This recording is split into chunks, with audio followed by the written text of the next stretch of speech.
آج ویو 360 میں پاکستان میں سیلاب کی تباہ کاریاں، اگلی فصل کیسے کاشت ہوگی، کسان فکر مند۔ ابھی میں پریشان ہوں، آگے ہل چلانا ہے، کھاد کہاں سے لاؤں، سپرے کرنی ہے۔ امریکہ میں غیر قانونی طور پر داخل ہونے والے تارکین وطن کی تعداد میں اضافہ، جبکہ قانونی طور پر آنے والوں کے لیے طویل انتظار۔ کل جہاں میں تھا وہاں 1600 تھے جو کاغذی کارروائی مکمل ہونے کا انتظار کر رہے ہیں۔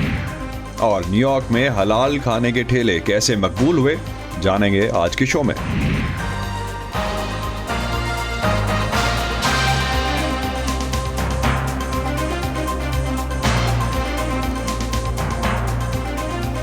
وائس آف امریکہ کے واشنگٹن اسٹوڈیوز میں آپ سب کو خوش آمدید۔ آپ دیکھ رہے ہیں پروگرام ویو 360 اور میں ہوں اسد اللہ خالد۔ پاکستان میں سیلاب اور بارشوں سے ہونے والی تباہ کاریوں نے ملک کے سبھی صوبوں کو نقصان پہنچایا ہے۔ پاکستان میں آفات سے نمٹنے کے ذمہ دار ادارے NDMA کے مطابق اب تک تقریباً 1300 افراد ہلاک ہو چکے ہیں، جبکہ لگ بھگ 13,000 زخمی ہیں۔ گزشتہ ہفتے اقوام متحدہ کی سربراہی میں عالمی ادارہ صحت اور پاکستان میں کام کرنے والی غیر سرکاری تنظیموں کے نیٹ ورک نے عالمی برادری سے پاکستان کے لیے $80 کروڑ کی مدد کی اپیل کی ہے۔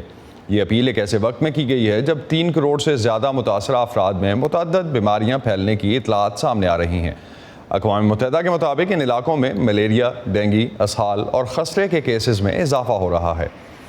پاکستان میں سیلاب کی تباہ کاریوں کی وجہ سے ملک کا 1/3 حصہ شدید متاثر ہوا ہے۔ جنوبی پنجاب اور صوبہ سندھ کے بیشتر حصوں میں اب بھی کھیتوں میں پانی کھڑا ہے۔ حکومت سندھ کا کہنا ہے کہ کھیتوں سے پانی کے مکمل اخراج میں 3 سے 6 ماہ کا وقت لگ سکتا ہے۔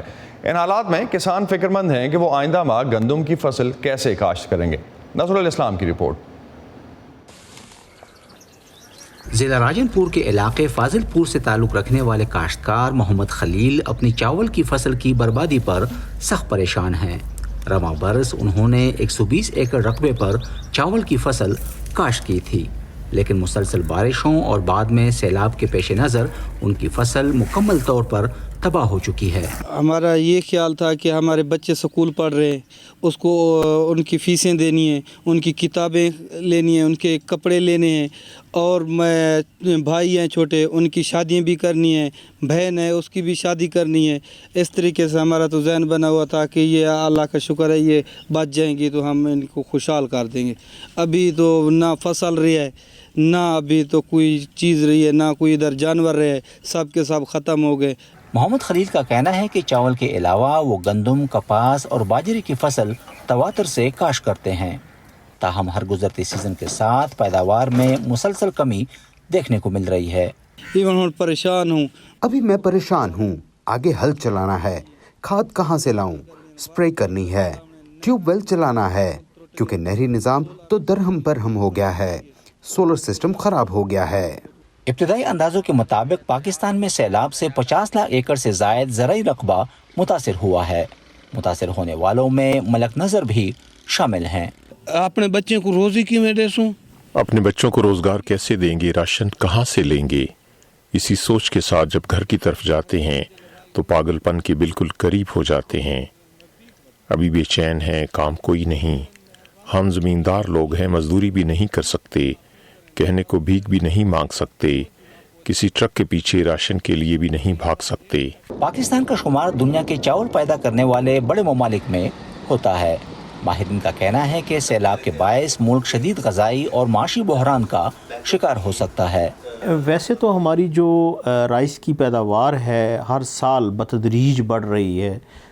2018 میں ہماری 7.8 ملین ٹن تھی، پھر اس سے اگلے سال 8.4 ملین ٹن ہو گئی، لاسٹ ایئر 8.9 ملین ٹن ہو گئی۔ لیکن ان سیلاب کی وجہ سے جو رائس کی کراپ ہے specially in the areas of Sindh, وہ بہت بری طرح متاثر ہوئی ہے، اور جو ابتدائی شواہد ہیں وہ یہ کہتے ہیں تقریباً ہمیں 2 ملین ٹن کے قریب جو پیداوار ہے اس کو ہمیں برداشت کرنا پڑے گا، جس کا امپیکٹ ہماری فوڈ سیکیورٹی کے اوپر بھی آئے گا، اور اس کے علاوہ ہماری جو فورن ایکسپورٹ ہوتی ہے جو رائس کی، اس کے اوپر بھی آئے گا۔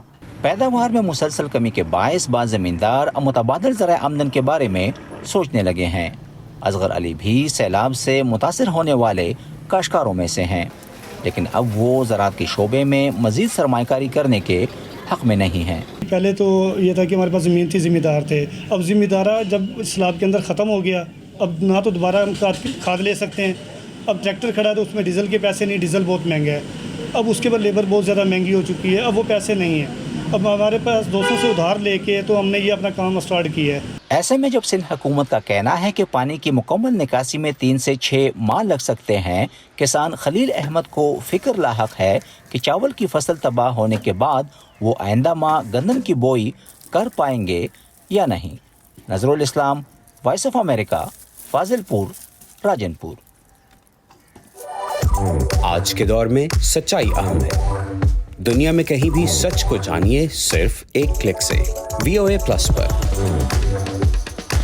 معلومات اب آپ کی دسترس میں. سیاسی تبدیلیاں, حقیقی کہانیاں, حقیقی لوگ. صرف ایک کلک سے خود کو جوڑیے دنیا بھر کی آوازوں سے. کسی بھی وقت, کسی بھی جگہ, صرف VOA پلس پر. کابل میں جمعے کے روز ایک تعلیمی مرکز پر ہونے والے حملے کے خلاف خواتین طلباء کا احتجاج تیسرے روز بھی جاری ہے. اس حملے میں 43 طالبات ہلاک ہوئیں اور 83 افراد زخمی ہو گئے تھے. کابل، ہرات اور بامیان کے بعد پیر کو خواتین کے ایک گروپ نے صوبہ بلخ کے صوبائی دارالحکومت مزار شریف میں بھی ایک ریلی نکالی. طالبان انتظامیہ کی طرف سے کابل، ہرات اور بامیان کے شہروں میں طالبات کے مظاہروں کو روکا گیا اور ان مظاہروں کو ختم کرنے کے لیے کئی طالبات کو مارا پیٹا گیا اور ہوائی فائرنگ بھی کی گئی. گزشتہ سال کابل پر طالبان کے قبضے کے بعد افغانستان میں پرتشدد واقعات خاصے کم ہوئے ہیں، لیکن حالیہ چند مہینوں میں افغانستان میں سیکیورٹی کی صورتحال پھر سے خراب ہونا شروع ہو گئی ہے. افغانستان میں تیسری بڑی مذہبی اقلیت ہزارہ شیعہ برادری کی ہے، جن پر ٹارگیٹڈ حملوں میں اضافہ ہوا ہے. جمعے کے روز کابل میں اسکول پر ہونے والے خودکش حملے پر امریکہ سمیت دنیا بھر سے مذمت کی جا رہی ہے. کابل میں اس طرح کے مہلک حملوں سے کیا یہ مطلب اخذ کیا جائے کہ طالبان کی گرفت کمزور پڑ رہی ہے؟ داعش اس سے پہلے اس طرح کے دھماکوں کی ذمہ داری لے چکے ہیں اور ماہرین سمجھتے ہیں کہ داعش پھر سے افغانستان میں اپنے قدم مضبوط کر رہی ہے. افغان امور کے ماہر جہانگیر خٹک اس وقت نیو یارک سے ہمیں جوائن کر رہے ہیں. ان سے افغانستان کی سیکیورٹی کی صورتحال اور پاکستان پر ممکنہ اثرات پر بات کرتے ہیں. جہانگیر، جمعے کے دن کابل میں ہونے والا دھماکہ کیا داعش کی کارروائی ہو سکتی ہے یا افغانستان میں کوئی اور گروہ بھی سرگرم ہے جو اس وقت اس طرح کی کارروائیاں کر رہا ہے؟ جی بہت شکریہ. اسد دیکھیے، افغانستان میں یوں تو اقوام متحدہ کے مطابق تقریباً 16-17 دہشت گرد گروہ جو ہے وہ سرگرم ہیں، لیکن داعش کے حوالے سے جس طرح آپ نے کہا کہ وہ مسلسل ان کا نام آ رہا ہے، مسلسل وہ حملے کر رہے ہیں، ان میں اضافہ ہو رہا ہے. اوور آل سیکیورٹی کی انوائرمنٹ جس میں کافی حد تک کافی جگہوں پہ امپرومنٹ نظر آئی ہے، لیکن کابل میں شیعہ برادری کو مسلسل ٹارگٹ کرنے کا جو مطلب اخذ کیا جا رہا ہے وہ یہی ہے کہ فٹ پرنٹس جو ہیں وہ سارے کے سارے داعش کی طرف جاتے ہیں، انہی کے فٹ پرنٹس ہیں. اس سے پہلے بھی انہوں نے جتنے حملے کیے ہیں اس میں انہوں نے شیعہ برادری کو ہی نشانے پر رکھا ہے، اور یہ حملہ بھی ایسا لگتا ہے کہ ویسا ہی تھا. اور اسے جو مطلب اخذ کیا جا سکتا ہے وہ بالکل واضح ہے کہ طالبان نے اگر عموماً افغانستان میں سیکیورٹی کی انوائرمنٹ کو بہتر کرنے میں وہ کافی حد تک کامیاب ہوئے ہیں، لیکن داعش چونکہ ان کا سب سے بڑا چیلنجر ہے، یعنی افغانستان کے جو لیڈران ہیں ان کا اپنا کہنا ہے کہ داعش ان کے لیے خطرہ تو کم ہے لیکن درد سر زیادہ ہے. مجھے محسوس یہ ہوتا ہے کہ جس تیزی سے یہ حملے ہو رہے ہیں، جس فریکوینسی سے یہ حملے ہو رہے ہیں، مجھے لگتا ہے کہ یہ درد سر نہیں رہا، اب یہ خطرہ ہے. اور یہ خطرہ صرف افغانستان کے عوام کے لیے نہیں ہے، یہ خطے کے عوام کے لیے بھی ہے. اور طالبان کی گرفت یقیناً داعش کے حوالے سے کمزور نظر آ رہی ہے. اگر دوسرے گروپ حملہ نہیں کر رہے تو عموماً یہ بھی اخذ کیا جا رہا ہے کہ ان گروپوں میں سے اکثریت تو طالبان کے اپنے الائز تھے جو اس سے پہلے الائڈ فورسز پر حملے کرتے تھے. چونکہ وہ اب نہیں ہیں تو اس لیے وہ حملے اب نظر نہیں آ رہے. ہمیں جو نظر آ رہے ہیں وہ ان گروپوں سے نظر آ رہے ہیں. ان گروپوں میں بھی ایک داعش ہی ہے جو بڑا گروپ ہے، کیونکہ القاعدہ تو طالبان کا الائے ہے. اور اس کے علاوہ جو اسلامک ایسٹرن ترکستان موومنٹ اور دوسرے جو گروپ ہیں، تحریک طالبان پاکستان ہو گئے، اور بہت سارے گروپ ایسے موجود ہیں، اور وہ تو طالبان کے الائز سمجھے جاتے ہیں، ان کے ساتھ ان کے بہت قریبی تعلقات ہیں. تو اس تناظر میں مجھے لگتا ہی ہے کہ طالبان کی گرفت یقیناً داعش کے حوالے سے کمزور ہوئی ہے. ایک چیز ہم نے جو ابھی ریسنٹ ڈیولپمنٹ دیکھی جہانگیر، کابل میں ایمن الظواہری کی ہلاکت کے بعد طالبان کے لیے عالمی برادری کے رویے میں پہلے سے زیادہ سرد مہری دکھائی دیتی ہے. جو ممالک پہلے کسی حد تک طالبان کے ساتھ انگیج کر رہے تھے اب وہ بھی پیچھے ہٹ رہے ہیں.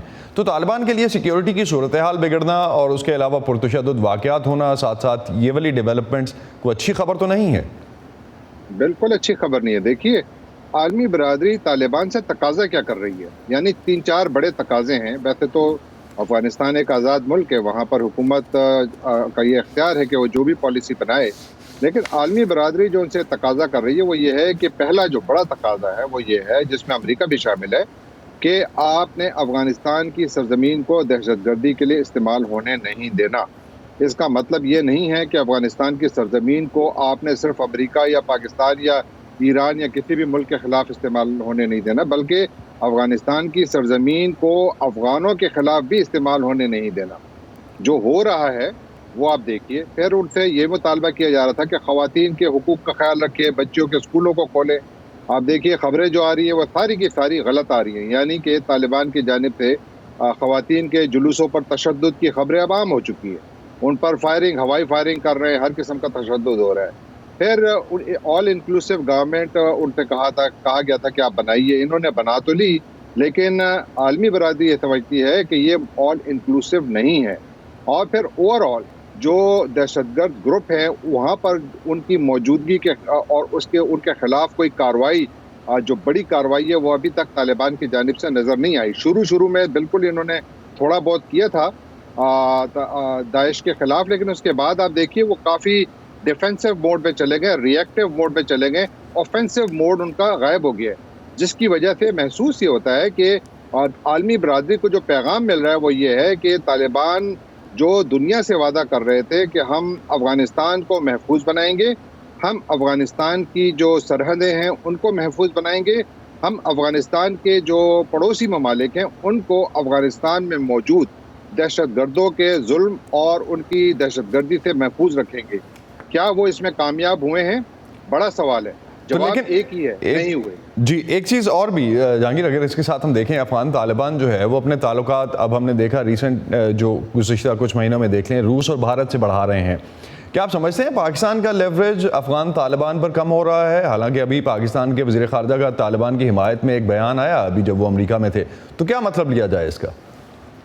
میرا خیال ہے پاکستان کا جو اثر ہے طالبان پر وہ پہلے سے کافی اوور ریٹڈ تھا، اور یہ یعنی کہ پاکستان کا اثر تو تھا، لیکن طالبان کی حکومت میں آنے کے بعد پاکستان اور افغانستان کے درمیان جو سرحدی تنازع ہے وہ آپ دیکھیے بار بار اٹھا. جو سرحدی باڑ کا معاملہ ہے بار بار اٹھا. افغانستان کی سرزمین سے پاکستانی چیک پوسٹوں پر حملوں کے واقعات مسلسل ہو رہے ہیں. اور پھر جو تحریک طالبان پاکستان اور افغان طالبان کے درمیان تعلقات کسی سے ڈھکے چھپے نہیں ہیں. پاکستان نے جب طالبان سے مطالبہ کیا کہ آپ ٹی ٹی پی کے خلاف کارروائی کریں، انہوں نے کہا ہم آپ کی صلح کرا دیتے ہیں. بات چیت چل رہی ہے، کوئی نتیجہ نہیں ہے. اگر کوئی ان کے درمیان معاہدہ ہوتا بھی ہے تو عام خیال یہ ہے کہ شاید یہ دائمی نہ ہو. اس کی وجہ یہ ہے کہ وہ لوگ جو کہ پاکستان کے دستور اور آئین سے باغی ہیں، جو اس کو نہیں مانتے، ان کے ساتھ آپ کوئی بھی اگریمنٹ کریں، اس کی کیا گارنٹی ہے کہ وہ اس کے خلاف ورزی نہیں کریں گے. تو ایک خیال یہ بھی ہے، ماہرین یہ بھی سمجھتے ہیں کہ اگر جو افغان طالبان ہیں وہ ٹی ٹی پی پہ اس لیے بھی ایک ٹفر سٹانس نہیں لے رہے کہ ان کو یہ بھی خدشہ ہے کہ اگر یہ گروپ ان سے ناراض ہوتا ہے اور داعش سے جا کے مل جاتا ہے تو ان کے لیے کافی کنٹرول کرنا مشکل ہو جائے گا، جو کہ پہلے سے ہی مشکل ہے. بالکل ایسا ہی ہے، بالکل ایسا ہی ہے، اور ایسا ہو بھی چکا ہے. بہت ساری تعداد میں پہلے ہی داعش میں شامل ہو چکے ہیں، اور یہی حال دوسرے گروپوں کا بھی ہے جن کے خلاف طالبان کی جانب سے کوئی کارروائی اس لیے نہیں کہ ان کے الائز ہیں، لیکن وہ اگر ان کے الائز نہ بھی ہوں تو شاید طالبان اس میں احتیاط کریں گے. اس کی وجہ یہی ہے جو آپ نے کہی کہ یہ لوگ داعش کے ساتھ مل جائیں گے، داعش مضبوط ہو جائے گی، طالبان کمزور ہو جائیں گے. تو ان کے لیے ایک ٹرکی سچویشن ہے جس کے نتیجے میں افغان بھی غیر محفوظ ہیں اور افغانستان کے ہمسائے بھی اپنے آپ کو کافی غیر محفوظ سمجھ رہے ہیں. بہت شکریہ جہانگیر خٹک آپ کا. آپ ہمیں اس حوالے سے بات کر رہے تھے افغانستان میں جو سیکیورٹی کی سچویشن ہے اور اس کا ریجنل امپیکٹ کیا ہے. بہت شکریہ آپ کا. Thank you. وقت کے ساتھ سب کچھ بدل جاتا ہے،